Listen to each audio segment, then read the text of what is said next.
Welcome to the Talk Podcast with ideas strategist Linda Reed-Enever. Talk is where we chat about ideas and inspiration you can use to market your business.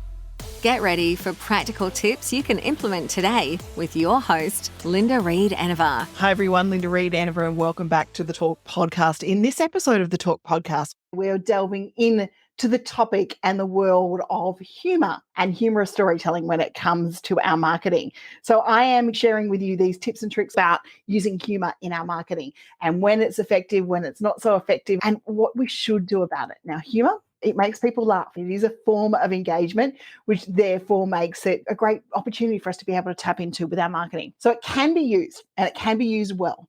But there are some things that we need to make sure that we take into account when we're going through our journey of planning our humorous marketing content. So humor is our powerful tool. It can grab your audience's attention. It can create a positive association with your brand, and it can make your content more memorable. And by creating laughs, by creating chuckles, it gets those shares and it gets those little bits of engagement that we're all looking for when we're creating our marketing. And humor, especially when it comes to marketing, where you're doing storytelling, it's able to allow your personality to shine through a little bit. And it allows people to be able to connect with you, the person, the human behind the brand. It's why the algorithms pick smiling faces and all of those sorts of things when they're wanting to show things. They're looking for expression and they're looking for emotion, and humor is one of those emotions that creates engagement.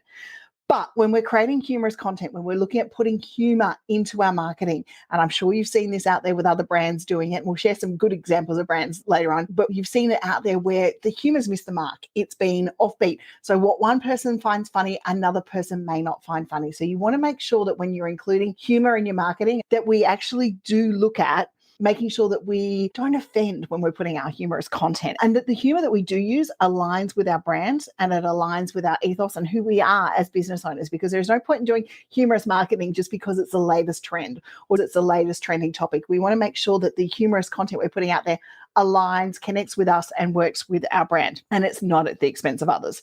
So the do's of humorous content when it comes to marketing, so they're using humorous storytelling. We need to consider our target audience, and if we know our target audience really well, we've most probably got a bit of a feel about who they are, what they do, all those sorts of things. And one of the things that I talk about in my marketing using humor is my love for coffee. I love coffee. I am powered by coffee. And it's part that I know my target audience just have a laugh as Linda picks up another cup of coffee or another sip of coffee and runs through that. And I think if any of you are following me in COVID, I was thinking that McDonald's should sponsor me because of the amount of coffee that I was having here. We want to then make sure that we align, once we know what our target audience is, what their sense of humor they're looking for, and how we can connect without offending them. That's point number one. Number two is we want to make sure that the humor aligns with our brand. So, for example, business is one of our brands. Our motto is, if you can't say anything nice, don't say anything at all. So we're not going to have humor in there that runs down other people or makes fun of other people. That's not going to be humor that aligns with our brand. But we might have humor that talks about being overwhelmed as a business owner. Once again, my coffee drinking habit, where it's poking a little bit of fun at me. It's inward poking fun rather than outward poking fun at other people along the way. So we want to make sure that it aligns with our brand values, that we reflect our brand's personality in the humor that we use, that our brand voice is used in there as well, and it fits with the overall messaging of the brand. And if humorous storytelling doesn't fit with that component of your brand, it's okay to shelve it and go, no, that's not the component that we're going to use in our marketing, because not every marketing strategy that you see needs to be used within your marketing. Okay, we're going to make sure that the humor that we use enhances our message. It doesn't detract from it. It enhances our message. So it might be, encouraging people to share by using humorous content that way, rather than just using humor for entertainment purposes. Because if we use humor for entertainment purposes and we're tracking that next trend or that next viral video, what we actually lose in that space is our messaging, because we go maybe viral for something that isn't in line with our brand or our business. So we want to make sure the humor, the fun that we include in our marketing is very relevant. Then we want to make sure that we're keeping it tasteful and relatable. So the humor that we're including in there is lighthearted. It possibly is inclusive. It brings them in on the joke. My coffee drinking habit is one of those examples. We want to avoid using offensive or derogatory content or controversial content, because using those controversial content, while it may see a spike at one stage, it could also alienate part of your audience, and you don't want to do that as well. And then we want to test our humor, because as we go through the humorous storytelling in our marketing, we don't want to do a whole campaign, create a whole heap of content, put all the work in to find that humor falls flat. Okay, so we need to test it. And maybe you test it with some small group of trusted clients or a small group of your peers and see what the test is. Before you launch a full-scale humour storytelling campaign, you want to make sure that the testing is right. And you can do any adjustments because all marketing needs adjustments, and humorous marketing is no different. Okay, the don'ts of humorous marketing in your content. We want to avoid content that will offend. So we don't want to be offensive or use inappropriate humor. That we're talking about sexual-based humor, discriminative-based humor that puts other people down. It can damage your brand. That one word, that one post, that one mistake, and it will be a mistake because it can damage your brand and reputation. It can end you up being viral for all the wrong reasons.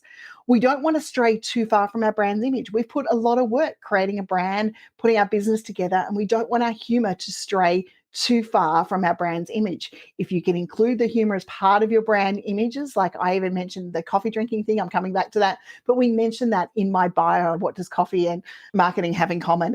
And that, if we go through those areas from there, but so make sure that you don't go too far away from the brand message. And also don't rely solely on humor. Remember that marketing campaigns should effectively convey a message. If it's a completely funny, humorous campaign, that's all we're doing, and the message gets lost, then we've lost the point. We're no longer storytelling. We are storytelling for fun, but we're not storytelling and conveying the message of the campaign. Don't force humor. Okay, if you find it's really hard to create humorous storytelling content, then just don't do it. If you force it, you're more likely to make a mistake because you're already under pressure. And that's the last thing we want to do when we're creating humorous content. And don't underestimate the power of research. Conduct thorough research to understand who that audience is. So going back to the first do, understand your target audience and the humor they want to respond to. Also, if you are doing something, make sure that you do the research about maybe what this could culturally offend someone as well. The last thing you want to do is be cancelled, and we are in a culture of cancellation at the moment. Okay, we've talked about the do's and the don'ts. Let's look at some brands that have effectively used, and brands you will know, hopefully, that have effectively used humor within their marketing and the campaigns. Now, Qantas uses humor in lots of different ways, and they use emotion in lots of their marketing campaigns. And one of the most famous Qantas ads is the Plane Crazy ad that they did in 2017. And it was when people watched Australian people who were obsessed with watching planes. It was really heartwarming, and it helped pull on those heartstrings, those emotions, create it, and people shared it. And it was a great campaign that Qantas did. So if you type in Plane Crazy into Google, you'll be able to see what I'm talking about. Bunnings Warehouse. You've seen the Bunnings ads. They work with real people. They include humor in their Bunnings ads. And we all know the Bunnings Warehouse song, don't we? If I say Bunnings and you're an Australian, you can hear that Bunnings Warehouse song going round and round in your head. So back in 2018, Bunnings had people from all around the country, a group of Australian people, sing the Bunnings Warehouse song, and they just made some fun of it. The song got stuck in their head. They had lots of people singing the song, and it was a really clever campaign. So you can type in Bunnings Warehouse campaign and see that one in Google as well. Skittles is another one. They're known for playing and having fun with the Eat the Rainbow campaigns. They've also bringing celebrities to have a little bit of fun with them, like Katy Perry, and they create ads that are both funny and relating to trending or popular culture, and they include humor in their marketing that way. Snickers, you're not you when you're hungry is the campaign, so you're a slightly different person or a different personality, but once you have your Snickers bar, you're all good, you're back on track and you're ready to go. And that's another good humorous-based campaign that's there. And then Aldi. Aldi have been talking about Aldi different. They've been doing great comparison ones. They've been doing price wars. In 2019, they did the Australians comparing ones. They've done the shop challenges, the non-Aldi converts to the Aldi converts, and they do that humor incredibly well inside their ad campaigns without managing to offend people along and helping people save budget and that sort of stuff on their groceries. Okay, so let's wrap up with just some final tips on including humor in your marketing. One, we need to understand our brand's personality and the personality of our audience and know our audience's sense of humor so that we can make sure that the campaigns that we are putting together are going to connect with them, not isolate or offend them. We also want to make sure that if our brand's key traits and values are playful and fun, if they're serious, we might be going too far down the track and we might alienate our audience. We want to be original. We don't want to rehash old jokes and old sense of humor. We can, but you can do part of that throughout the process. But be original. Bring what makes you guys funny, your brand funny, into the marketing element. Be tasteful. Even if you have a good sense of humor, it's important to be mindful of our audiences in this one. We don't want to cross any lines unintentionally, and we can quite often do that with our humorous content. So make sure you're running it and you're testing it past people and you're tasteful. And if it goes, yeah, maybe I'm crossing the line with this one, think that you are and pull it anyway. Don't be afraid to fail. You're going to create humorous campaigns. You're going to think they're absolutely funny and hilarious, but they fail with your audience. They either fall flat or you make a mistake. And you will make mistakes in marketing regardless of whether you're trying to include humor or not. And the final tip that I can give you is, if in doubt, leave it out. It's always better to err on the side of caution than run a campaign that you think might offend someone or is pulling your guts going, no, I shouldn't be doing that. You want to make sure that you leave it out if you're in doubt. Used strategically, used well, used in alignment with your brand, and done well, humor is a great way to being able to engage your audience. So I want you to take this challenge up today. Have a look at their marketing campaigns, watch the TV ads or the social media ads that come up tonight, and see where humor is being used and where you can maybe tap into it and use it within your marketing. If you're already using humor within your marketing, I'd love for you to let me know in the comments and let me know what has worked for you and your business. Thank you for joining me for another episode of Talk. I hope this episode has been helpful to you. And I'll see you around next time. Bye. Thank you for listening to another episode of Talk with Linda Reed-Enever. Make sure you subscribe via your favourite podcast app so you don't miss the next